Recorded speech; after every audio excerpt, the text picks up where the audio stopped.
वो क्यों विरक्त हो गए? पत्नी ने कहा कि अरे भाई चलो, एक केवट की गवाही देने के लिए भगवान गवाह बन के चले गए थे कोर्ट में। केवट ने सेठ का रुपया लौटा दिया था। रुपया लेने के बाद भी सेठ ने कोर्ट में केस कर दिया कि इस केवट ने मेरा पैसा नहीं लौटाया। जज साहब ने केवट से पूछा कि तुमने रुपया लौटाया तो वहां पर कौन था? केवट बोला 3 लोग थे। कौन? सेठ जी, मैं और मेरे राम जी थे, मेरे रघुनाथ जी थे वहां पर। जज समझा रघुनाथ जी नाम का कोई आदमी होगा। अगली तारीख पर रघुनाथ जी के आने का गवाही देने के लिए सम्मन भिजवा दिया जज साहब ने। अब कोर्ट का संतरी पहुंचा गांव में, केवट जी गांव में, रघुनाथ जी कहाँ है, रघुनाथ जी कहाँ है? रघुनाथ जी हो तब न मिले। एक आदमी ने कहा देखो रघुनाथ नाम का आदमी तो नहीं है, रघुनाथ जी का मंदिर एक है जहां केवट रहता है। मंदिर के बाहर पुजारी जी बैठे थे। संतरी ने पूछा कि रघुनाथ यहीं रहता है क्या? पुजारी जी बोले हाँ भीतर रहते हैं। ये पकड़ो, उसके नाम का सम्मान है, इतने तारीख को गवाही देने पहुंचेगा कोर्ट में। अब पंडित जी सोचे जब भगवान गवाह बनने के लिए तैयारे हो गए हैं तो हम कौन होते हैं बीच में रोकने वाले। पंडित जी सम्मन ले लिए और ले जाकर ठाकुर जी के चरणों में रखकर बोले प्रभु आज तक आपके लिए मिठाई आया, आज तक आपके लिए आभूषण आए, आज तक आपके लिए वस्त्र आया, पहली बार प्रभु आपके नाम का कोर्ट से सम्मान आया है। और बहुत विश्वास करके उस केवट ने जज के सामने आपका नाम लिया होगा प्रभु, उसका विश्वास टूटने मत दीजिएगा। जिस दिन तारीख थी ना, उस दिन पंडित जी सबसे सुंदर कपड़ा ठाकुर जी को पहनाए। क्यों? आज ठाकुर जी कोर्ट में पहुंचेंगे तो भगवान सुंदर लगने चाहिए। भगवान फटा पुराना कपड़ा पहने, लाठी पकड़े, बूढ़ा स्वरूप बना के हाथ ऊपर करके हम ही रघुनाथ है पहुंच गए।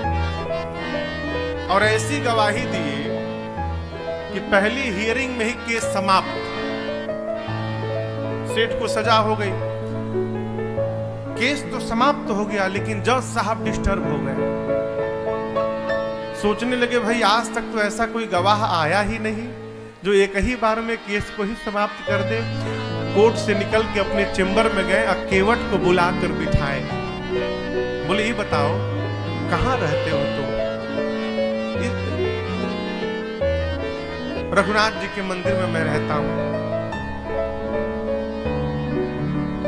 जज साहब बोले कि जो रघुनाथ आए थे? बोले जी जी। तो उनको लगा कि वो मंदिर बनवाए होंगे। तो जज साहब बोले लेकिन तो गरीब लग रहे थे, लग नहीं रहा था कि वो मंदिर बनवाए होंगे। केवट ने कहा प्रभु वो मंदिर बनवाने वाले रघुनाथ जी नहीं थे, मंदिर के भीतर बैठने वाले रघुनाथ जी आए थे। जज की मति हरा गई हो, कांपने लगा। संतरी को बुलाकर बोला सही सही बताना तुमने किसको सम्मान दिया था? बोला सर माफ करिएगा सर, रघुनाथ नाम का आदमी नहीं मिला। रघुनाथ जी का मंदिर था, मंदिर में पुजारी जी को देके चला आया था। तो जो आए थे वही पुजारी नहीं, पुजारी जी ये नहीं थे, दूसरे थे। जज को पूरी बात समझ में आ गई। घर गया और दरवाजा बंद करके जज साहब रोने लगे। पत्नी ने आकर पूछा क्यों रो रहे हो? पूरी बात बताएं। पत्नी ने कहा इसमें रोने की कौन सी बात है? अरे मान लो धोखे में ही दर्शन हुआ, तुम तो भाग्यशाली हो, तुमको दर्शन तो मिला, नाचना चाहिए।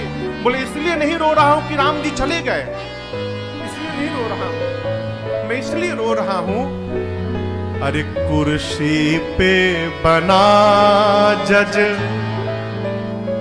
मैं बैठा रहा, जगदीश खड़े समझाते रहे। जिनकी अदालत में पूरी दुनिया जाकर खड़ी होती है, आज उनको मैंने अपनी अदालत में खड़ा कराया। ऐसा वैराग्य चढ़ा हो जज साहब को, उसी समय रिजाइन दिए, सब घर परिवार छोड़कर चले गए वृंदावन। और ऐसा कहते हैं जब तक थे कभी बैठे नहीं वृंदावन, खड़े रहे। लोग कहते थे बैठते क्यों नहीं आप?